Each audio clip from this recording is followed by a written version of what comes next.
She makes $70,000 per year selling digital products on Etsy, not touching any inventory at all. And basically, it's all passive. Today, we're talking with full-time seller Emeshe about how she has grown her digital Etsy shop and the strategies that she uses to do it. Let's jump in now.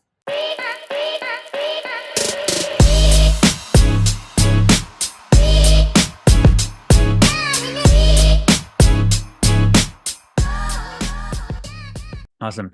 Emeshe, super happy to have you here. I'm so just thrilled to talk to you and thrilled to bring your knowledge to our audience. Tell us a little bit about you and also how you got started with Etsy, if you don't mind. Thank you very much. I'm very excited to be here on your channel. Well, I started selling on Etsy in 2017, so many years ago. Yeah. For sure, the Etsy scene was a little bit different back then regarding digital products because that's what I do. But I think that digital products are a great way to start out on Etsy because you don't need many things. You don't need inventory. You just need a few softwares and you're set. That's crazy. So how did you find I guess before Etsy, what were you doing? If you don't mind just sharing a little bit, how did you even come to Etsy? Well, I'm an economist by trade. I have an MBA in business administration, so that's how I started my career. Oh, wow. But I went to arts high school and I kind of missed it. So I wanted to combine the two, the business side with the art side. And that's how I found the digital products. Wow, interesting. Okay, so how long were you doing that? Your actual full-time job as an economist? How many years were you doing that? Not as many years. I used to work in a bank for 1 year, and then at a hotel for another year. But I did not have a long career outside of Etsy, as I can put it. Why did you decide to take a step into, okay, you had a career, you got an MBA, you did all that work, you spent all that money. I did not spend a dime. Okay, so anyway, you spent a lot of effort going to school, I did. for sure. Maybe actually real quick, tell everybody where you're from so they understand some of the stuff coming, that you're mentioning. I am from Eastern Europe. I am from Romania. Cool. Okay. And here, college is free if you are on the smarter side. Got it. Cool. That's what I wanted to ask, for you to share that.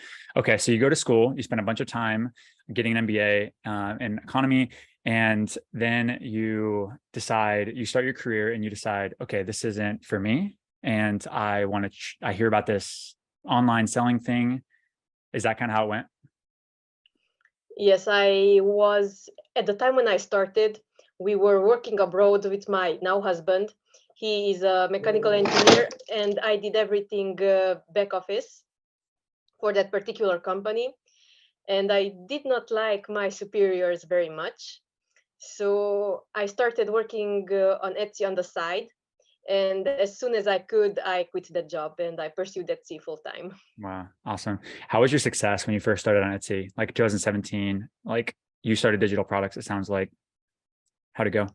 Yes, I started with printable planners, and I think that I saw sales, not just one, but 5 to 10 sales in my first month, and I was thrilled because I saw that it's working, and I was checking my phone all day, every day, another favorite, another sale. So I was very thrilled about it because I saw results very fast, and I started creating more and more products, improving my listing photos. And then when videos came out, I started making videos for my listings.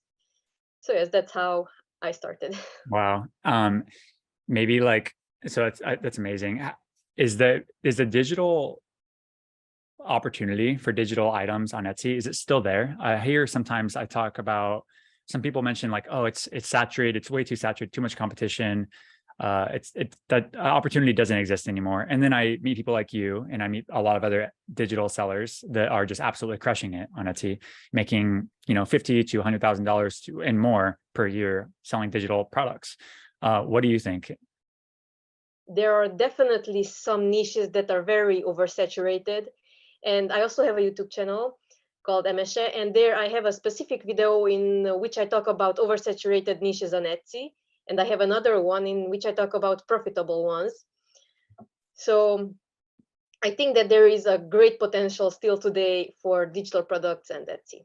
What should people, if a lot of people are watching this and they're either starting an Etsy shop or they already have an Etsy shop and they want to consider, doing some digital items, what are some things that they should be, let's give them some tactical advice. Like what are like maybe one or two things that they should be focusing on if they're going to start a couple digital listings? Like what should they be targeting to make sure that they make money?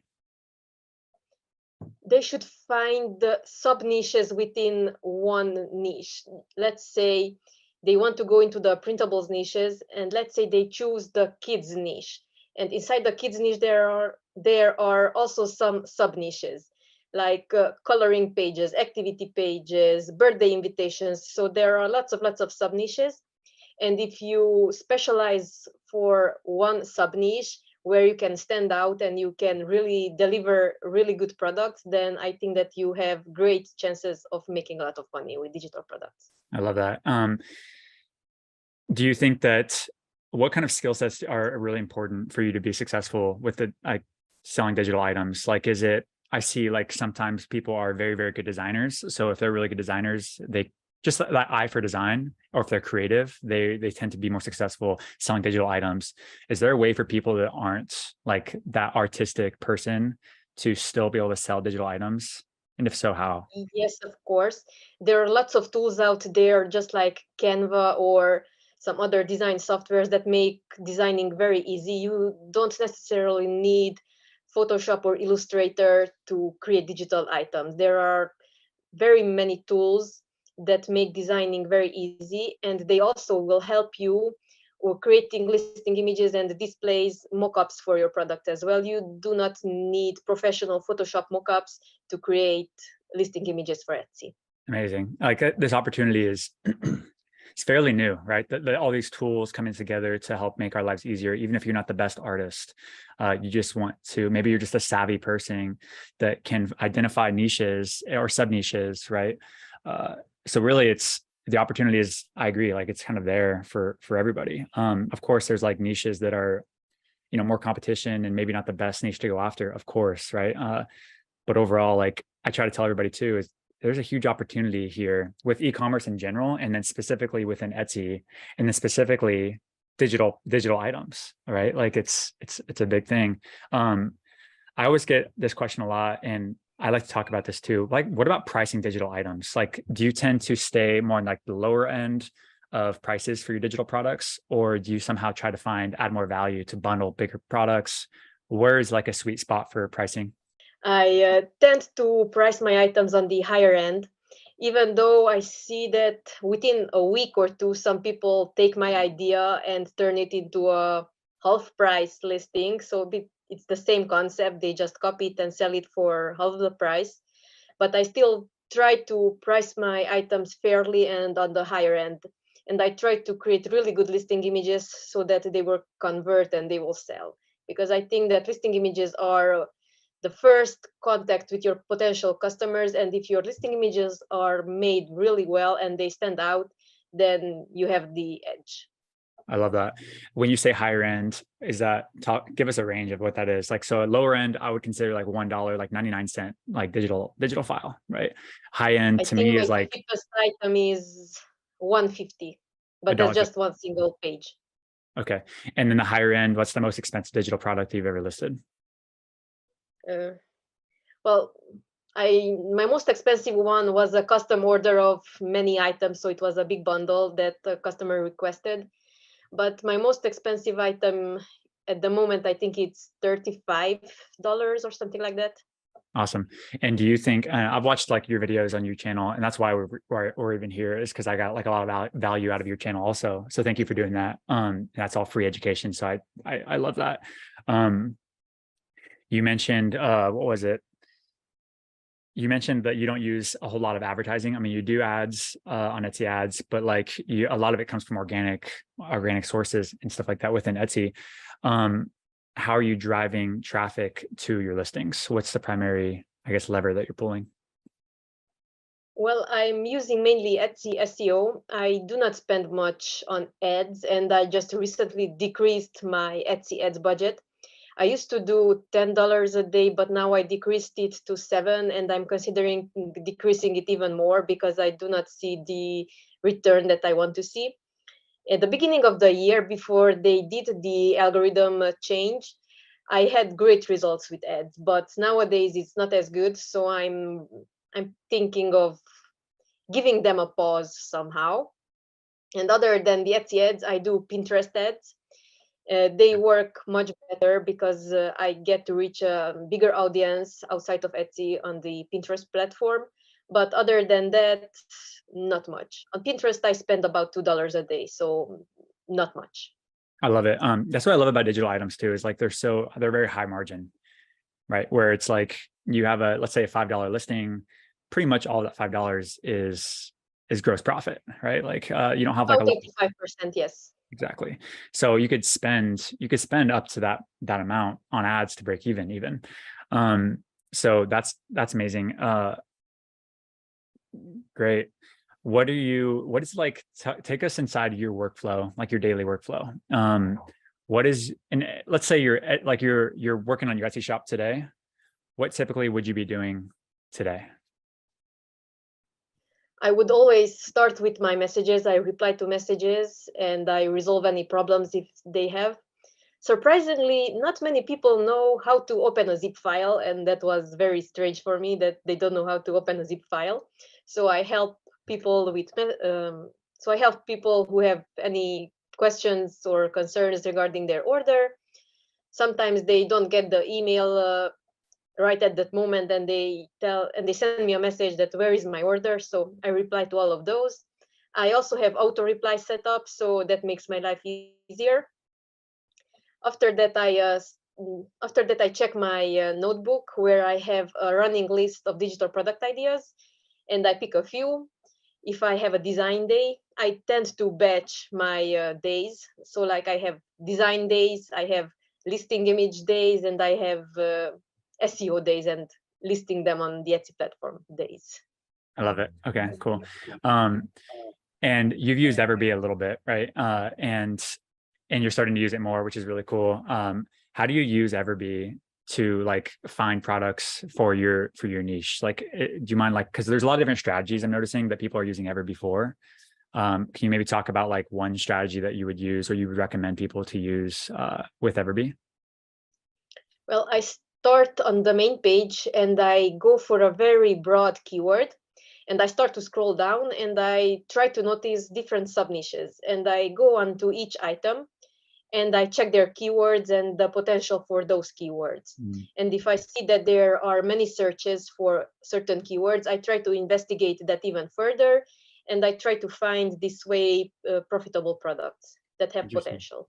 Got it. So you're actually using the keyword search feature, keyword volume feature, to kind of identify what people are actually searching for on Etsy, and then using that, and then using product analytics to kind of validate which products are actually driving the most revenue. Is that kind of what you're thinking? Yes, and then if I see that they are making at least $300, $200 to $300 from that product each month, then I consider that product a good option. Interesting. Okay, cool. And again, this is all passive, guys, right? Like, I mean, she focuses on passive income on Etsy. Obviously, nothing is completely 100% passive. She still works, as you know, but like it's after she sets it up the first time, that listing is now passive and it runs. Is that correct? Yes, it runs. And if I see that they are not performing as good as I want them to, I kill them off. I love it. I do not keep that in my shop. I love it. So tell everybody too, I wouldn't ask this unless you shared it already on your channel. How much money have you made through your shop? Can you give us any numbers that you feel comfortable sharing? Last year, I made 72,000. Amazing. And then this year, how are you looking this year? It's November of 2022. It's November. We will not hit 72,000, but I think that we will hit 68 or something like that. Amazing. This year was a little bit rough with the algorithm change on my end. Yep, that happens, right? And we adjust, and obviously, like, you still have done really, really well considering, like, again, this is digital items. These are like 85% gross margins. This is like a hardly any touch, barely any customer service. And this is powerful, right? Like, people should never discount like a very streamlined kind of a passive income source something like this is super powerful.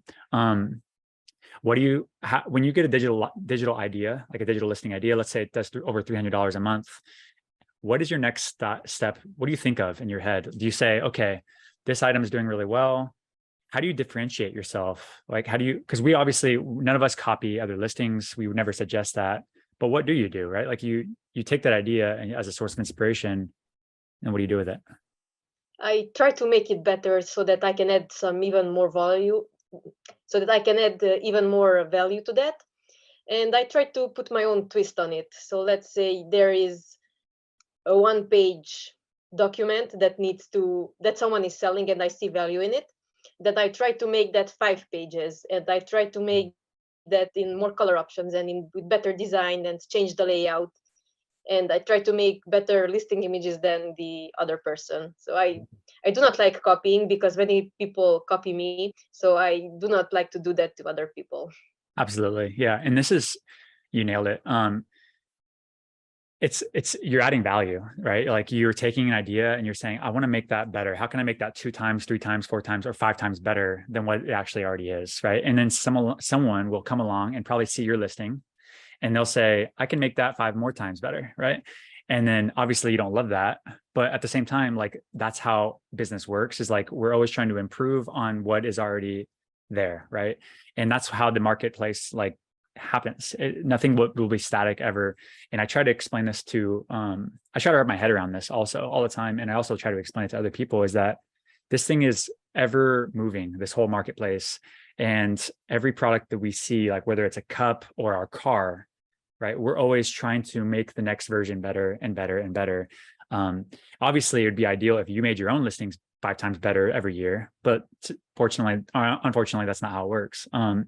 So anyway, that's, my hat's off to you. That's really amazing for what you've done so far and what you've continued to do over 7 years or 5 years of being in the marketplace. That's amazing.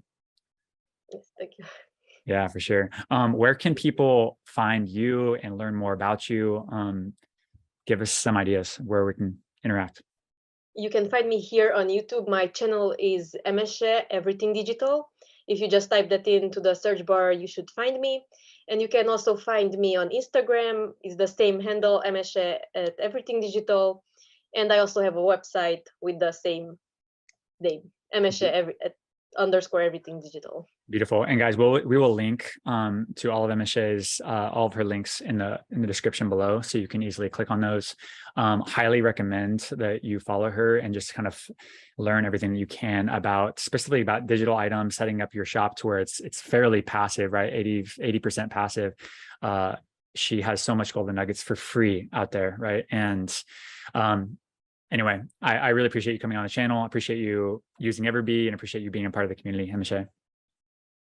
Thank you very much. And I have to say that EverBee is a really good tool. I recommend it to anybody who wants to be successful on Etsy, because without knowing the search volumes, I think that you will have less chance of success on Etsy.